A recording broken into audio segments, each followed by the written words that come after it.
बताना चाहता हूं कि Eknath Shinde chief minister of Maharashtra, उन्होंने धमकी दी है अपोजिशन को, क्योंकि अपोजिशन उन्हें और उनकी सेना के जो ग्रुप है जिन्होंने बगावत की थी उद्धव बाला साहब ठाकरे के साथ, और उन्होंने उद्धव बाला साहब ठाकरे का साथ छोड़ के शिवसेना छोड़ के चले गए थे, और ये अपोजिशन उन्हें उस दिन से ट्रेटर्स यानी कि गद्दार कह रहे हैं।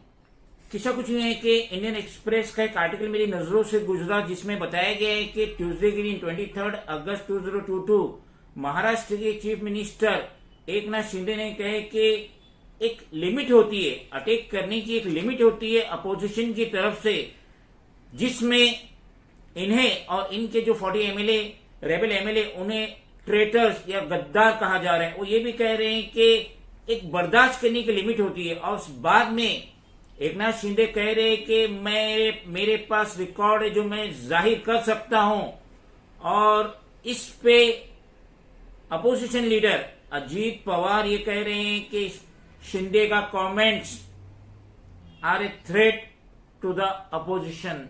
एकनाथ शिंदे ने जो कमेंट्स दिए हैं ये एक तरीके का थ्रेट है अपोजिशन को। न्यूज़पेपर में आगे बताया गया कि शिंदे कह रहे हैं कि we are here not to play politics but to help the people.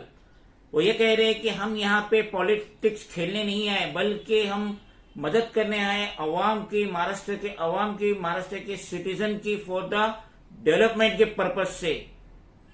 वो ये भी कह रहे हैं कि मेरे पास सारे रिकॉर्ड है अपोजिशन के, क्योंकि मैं उनके साथ खुद काम कर चुका हूं।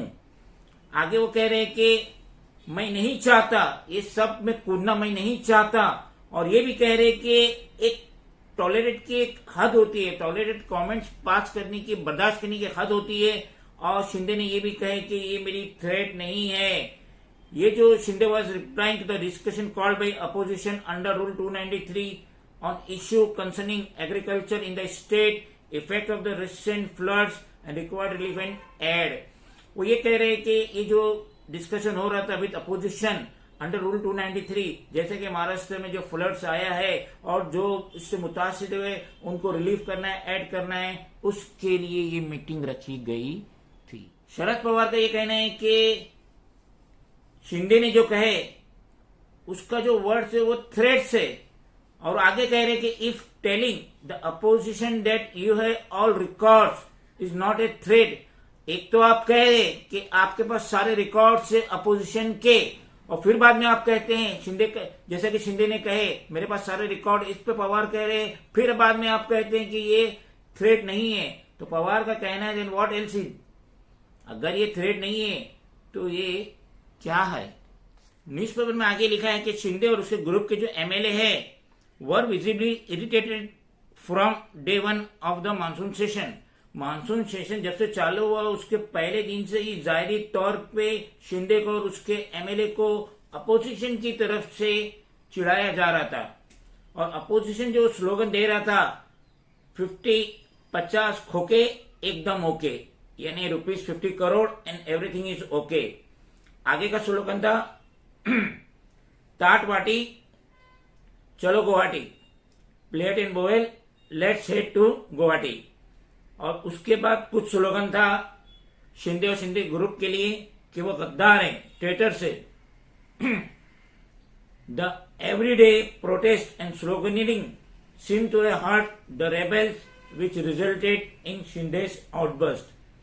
ये जो रोजाना का प्रोटेस्ट हो रहा था, स्लोगन हो रहा था शिंदे और उसके 40 रेबल्स एमएलए के साथ, जिसकी वजह से इनका एतमाद जख्मी हो रहा था, चूर चूर हो रहा था, उसकी वजह से शिंदेस आउटबर्स्ट, उसकी वजह से एकनाथ शिंदे को गुस्सा। न्यूज़पेपर में आखिर में बताया गया कि मंडे 22 अगस्त 2022 शिंदे ने टारगेट किया था नेशनलिस्ट कांग्रेस पार्टी एनसीपी एमएलए धनंजय मुंडे को, जब उसने शिंदे ने रिफर किया इसकी सेकेंड वाइफ के बारे में करुणा शर्मा, और अक्यूज्ड धनंजय मुंडे कि इसने अपनी सेकेंड शादी को छुपाया। कुछ घंटे बाद एक औरत आके मिली शिंदे से, और ये इसकी पर्सनल विजिट थी और कोई एजेंडा में इस मीटिंग के मुतालिक नहीं लिखा गया था। शरद पवार कह रहे हैं कि Pawar had objected to Shinde's comments asking him to not bring personal matter into the political arena। Sharad Pawar Shinde से कह रहे हैं कि कोई भी कमेंट नहीं करे personal in the matter political arena. और ये जो धनंजय मुंडे है ये फ्रंट है स्लोगन करने के लिए शिंदे गवर्नमेंट के खिलाफ। तो एंड ऑफ द डे हम ये उम्मीद करेंगे कि 2 महीना तो गुजर चुका है, उद्धव बाला साहब ठाकरे को रिजाइन दे के 38 जून 2022 को रिजाइन दिए थे। उसके बाद शिंदे स्टेट के सीएम बने हैं और अनकरीब 2 महीना होने आ रहा है। तो हम उम्मीद करेंगे कि ये आपस की जो ये झड़प हो रही है, डायलॉग्स बाजी हो रही है, शिकना शिकवन हो रहा है, तो ये एंड होगा और जो सिटिंग गवर्नमेंट है महाराष्ट्र स्टेट की, ये स्टेट के सिटीजन की तरफ ध्यान देंगी, स्टेट की तरक्की के लिए ध्यान देंगी और इस तरीके के बेबुनियाद एक दूसरे पे स्लोगन और कमेंट्स पास नहीं करेंगे। खुदा हाफिज। Friends, if you think that this video is valuable, then please do like, share, comment, subscribe, and please press the bell icon button. Thank you.